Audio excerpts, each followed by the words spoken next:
Hi, I'm Gail. Hi, I'm Catherine. Welcome to Women Over 70, Aging Reimagined, our award-winning weekly podcast. Visit womenover70.com to learn how you may become involved and join Aging Reimagined Circle and enjoy free participation in our online monthly programs. And a special thanks to Wells Fargo Advisors for their ongoing support. So today we are happy to have Vickie Rock. Vickie Rock is 73. She's an entrepreneur, leader, speaker, consultant, philanthropist, and tireless advocate for business owners. I've known Vickie for over 20 years through NABO Chicago and have admired watching her advocacy work in action. Her mantra is, if you are not learning, you are not contributing. A long list of awards and accomplishments attests to that, including multiple national, regional, and local board and advisory service for organizations. For 38 years, Vickie's main work has been court reporting, starting her own business once she became licensed. Today, she specializes in teaching how best to pitch your business to gain contracts. Vickie, we are so happy to have you with us today. One thing I notice about you is that your attitude is always upbeat. And you talk about the importance of being with people who bring joy to the world. And, I watch you during our Wonder Women Mastermind Club meetings, and you never fail to offer value. Yet I know your life has not always been easy. So talk to us a little bit about your life growing up. Tell us a little bit about. Wow. Well, I started out growing up, part of my life. I'm mainly from the Chicago area, and early in my life, we were out in Lowell, Indiana. Went to first and second grade at a Catholic school out there, and then at around seventh grade, I think it was, my parents got divorced. And that was where things were a bit on the rough side, because my father actually had the lights turned off and the house foreclosed on and a car repossessed and everything, because he wanted a divorce from my mom in order to marry another woman. And so after that was all over, my mom packed us three kids up and brought us back to Blue Island, Illinois, and we had a 2-bedroom apartment. My mom is actually one of my heroes, or sheroes in today's terminology, because she raised us, and she did a phenomenal job trying to stick with us kids and have a job, and just took care of us, which was wonderful. We fought a lot, my siblings and I. But at like 12 years old, I was babysitting 6 kids in order to make some money. So I learned at a young age how to be independent, and we all took care of each other, and and here we are today. So my sister passed away a couple of years ago, but there's my brother and I that were still hanging in there. And and then I went straight from high school to Kirkland and Ellis, which is a big law firm here in Chicago, and as a legal secretary. And from there, it was, I don't know, I think I truly believe that God has a path for me. So I follow that path, whether sometimes I wonder whether it's really that fun or not. So anyway, that's my childhood into starting, my career. Yes. So what made you decide to go into business on your own? After I was at Kirkland for 7.5 years, and I got my certified shorthand reporter's license. I started working at a court reporting firm, and within 3 years of being at that court reporting firm, some people were thinking of breaking off, and I had my own clientele already from Kirkland and other places. And so they asked me to come with. And that actually fell through as far as the other people coming. And I had already started the things in motion. And so I left that firm and started Victoria Court Reporting Services, Inc. And brought like 3 different court reporters with me because they had more experience than I did as a court reporter with only 3.5 years. So I started on my own. It started right off the bat, very successful, and had a great time building it. And I think that's, I'm not going to say that's when you and I met, because that was around 1981, Gail. But that's when I realized, since I went straight from high school to Kirkland, did not know that much about how to run a business. And so that's where Novel came in. And with the sisterhood of Novel, I learned how to run a business. And that was challenging, but it was very educational. And Vickie, tell us what NABO stands for our listeners. oh, sorry. Yeah, that stands for the National Association of Women Business Owners. And I had some very wise women supporters, whatever, that, really care for each other, take care of each other, have all kinds of ideas. They had all day, once a year, marketing workshops and things like that would help promote women. So it was wonderful. And then it was when I got married when I was 30 years old, and am still married to my wonderful husband at age 43, or for 43 years. And it's been quite the trip. My whole journey has been quite the trip. It Yeah. takes a lot of stay power and girl power to create a business and make it last and all. And so you have a lot to share, a lot of wisdom to share, I know, and you do that through mentoring, and still are so active in other networking organizations, and you're out there doing. You're out there. Yeah. Yeah. Thank you. Thank you. Yeah. Your faith, you've talked about your faith. Yeah. I've heard you talk about your faith and how that has sustained you in many. Oh, yeah. Yeah. How, I don't know. I, especially when things go sideways, it really makes a big difference if you do have faith or whatever in, who else do who can you lean on or whatever. And so for me, it's prayer, and then it's also my friends, many years ago, I was married once before, and that was right out of high school with my high school sweetheart. And I was married to him for about 3.5 years.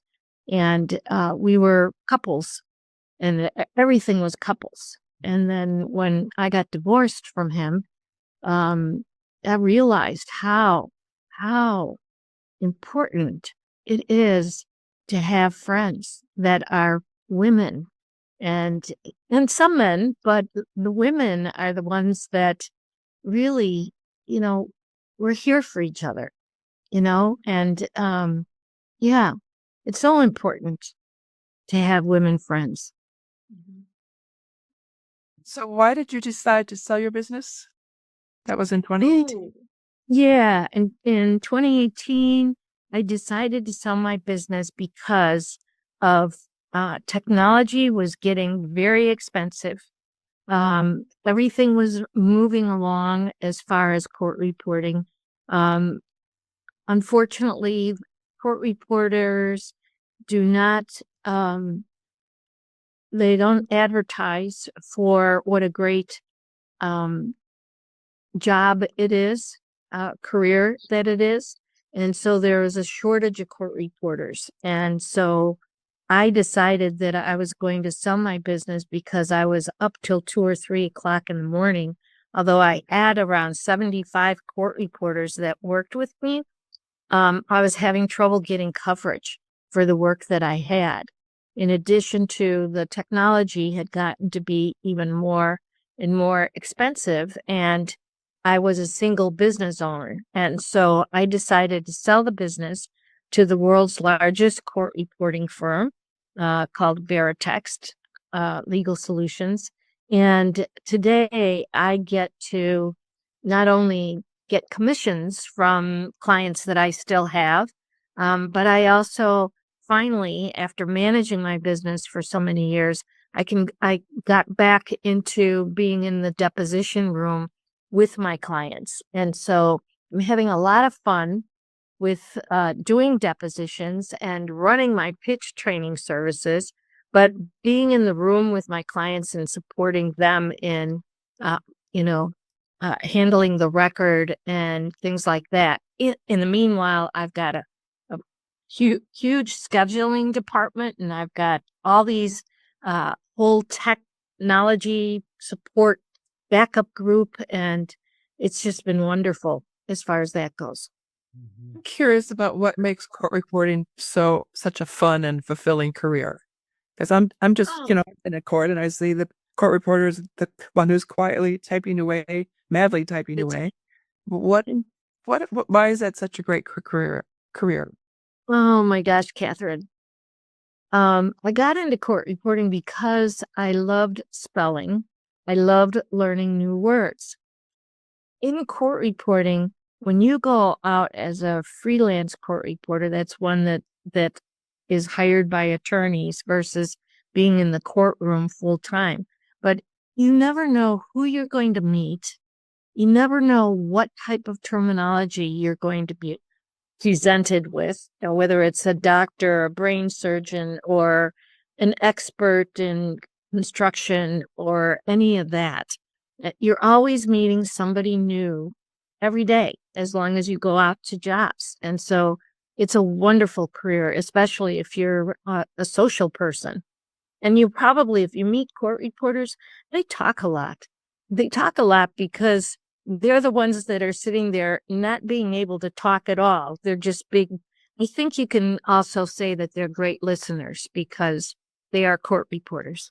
But I do interrupt people when they talk over each other. It drives me crazy because you can only take one person at a time. And when people get in arguments or something like that, it's like I try to take control of the room. So, yeah, it's a lot of fun. Yeah. So you might ask, how did I get into pitching? So I did take the, I don't know if you've heard of the Goldman Sachs 10,000 Small Businesses program, but I did apply for that and I got into that while I was while I had my court reporting business. And so the 10,000 Small Businesses program, part of it, you have to come up with a growth opportunity. And so with my court reporting, I had a whole videography department. And what I wanted to do for my growth opportunity was work with the attorneys attorney clients of mine and see if I could help them in better explaining their specialty in law, and that we would video record it, and then we'd give them the video recording and they could post it on their website. This was back when attorneys really didn't advertise that much, and you've got to be careful about what all you really can say and what you can deliver. So that was the beginning of the pitch training. I started doing that, and then it broke into, I'm also very involved with the Women's Business Development Center, which is WBDC. And so, and NAWBO, we've, videotaped a lot of NAWBO events too. So, yeah, there we go. Did I hear Gail say that you are a storyteller as well? Part of your pitch involves storytelling. And that is so important.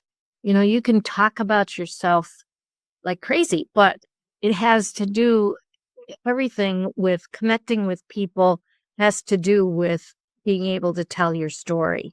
And so when you've got 60 seconds or 3 minutes or 5 minutes, whatever, what I do is help people develop that story from the whole beginning all the way through to the end and, making connections. So Nice. Thank you. Yeah, that's Right. You're very much involved in a number of organizations, community-wise, charitable-wise, I believe. And it seems like I see you everywhere whenever there is something going on. Tell us about some of those activities that you do. Oh, wow. Well, I talked a little bit about Novo, and Novo has events. Thank God for COVID, because without COVID, we never would have gotten onto Zoom. And especially for people who don't go out so much anymore, they can socialize and do a lot of things via Zoom. And so, Novo has these events called Connects once a month in all different areas. And so I'm involved with that and the whole Connects groups. I mentioned the 10,000 small businesses. They've got a whole alumni. They have over 15,000 small businesses that have taken the program across the United States. We've got 1,100 just here in Chicago. There's the Women's Business Development Center that has free counseling for small businesses, and they have so many workshops to help businesses grow and learn more, especially, the financial background and things like that. So, and then the charitable ones, I do things with my church. I'm a lector and a communion minister. And then I do workshops there that they have for free. And then the biggest one that I am most impressed with and love doing is the Center for Disabilities and Elder Law, which is a not-for-profit here in Chicago. It is very, very successful. They have about 28 people on their board of directors. They've been amazing with helping seniors and disabled people in making sure that they're not being scammed or that they're not being run out of their home. They make it a point. They've got a special arrangement with the city of Chicago in that they have access to the seniors' contact information. And so at least once a year, they contact the seniors and make sure that they're getting their senior freeze for real estate and things like that. But more than anything, how many elder people have gotten into trouble where either their family, sorry to say, or a stranger has scammed them, whether it's, online or it's somebody who got them to sign over their mortgage or I'm sorry, their home. And then they end up being thrown out. And so the Center for Disabilities and Elder Law have the highest level of attorneys to help protect the seniors. So it's a wonderful, wonderful thing. Really good to know. Yeah. Yes. Yeah. Well, now that you're in your 70s, question I'd like to ask is, how are you thinking about your own aging? Are you thinking about it? Oh, yes. I had somebody give me a really dirty look the other day. I was at lunch with someone and they were asking me about aging and stuff. And I think this person might have been in their 80s. And I said to them, "Do you know how many Thanksgivings we have left in our life?"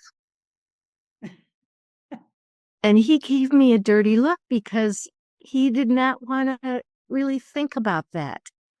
But, for me, it is like, really, if we did think about how many Thanksgivings that we had left or how many other holidays, what would we be doing to make the best of what we have left. And we don't know how much we've got left, but let's make the best of it, you know? And I think the other thing is, you know, my husband is in the estate planning. He's an attorney and he's in estate planning. And I hear so many stories about these people that hold hold things against each other or whatever, especially family members. And so the other thing I concentrate a lot on is forgiving people. And because, you know, what goes around comes around. And so we need to really work on enjoying the rest of our lives in joy. And how do we share that with others? How do we make up with those friends or relatives that might be gone before us, or that we might be gone before we're able to really tell them how we think and how much we love them. Mm.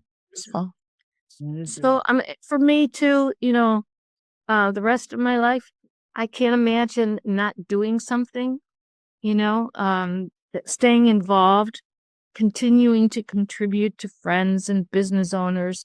And my job really, I feel like, is raising people up by giving referrals to people for business, or even that, reminding people as we get older and we start falling apart, you know, reminding each other about the joyous times, the best times that we've had. I saw a girlfriend, she had a really bad liver problem, and I started sending her the pictures of some of the events that we had been at and when she looked really good and things like that. And that helped raise her spirits. And so, you know, how do we raise each other up? right. Really Yes. beautiful. Well, that is beautiful. And we thank you so much for being here, Vickie, and for sharing your story and for sharing your joy, because you're always in joy, and and just really appreciate all that you do. We do. Thank you. Thank you. And listeners, we'd like to see more of you at our monthly online programs. Make your voice heard as together we change the conversation about women aging. Visit Age and Reimagine Circle at womenover70.com. And if you like Women Over 70, we please check out the weekly podcast with Beverly Glazer, Aging with Purpose and Passion. This podcast is about inspiring women over 50 who embrace bold life shifts and unlock their potential through captivating stories from trailblazing senior women. Thanks for listening.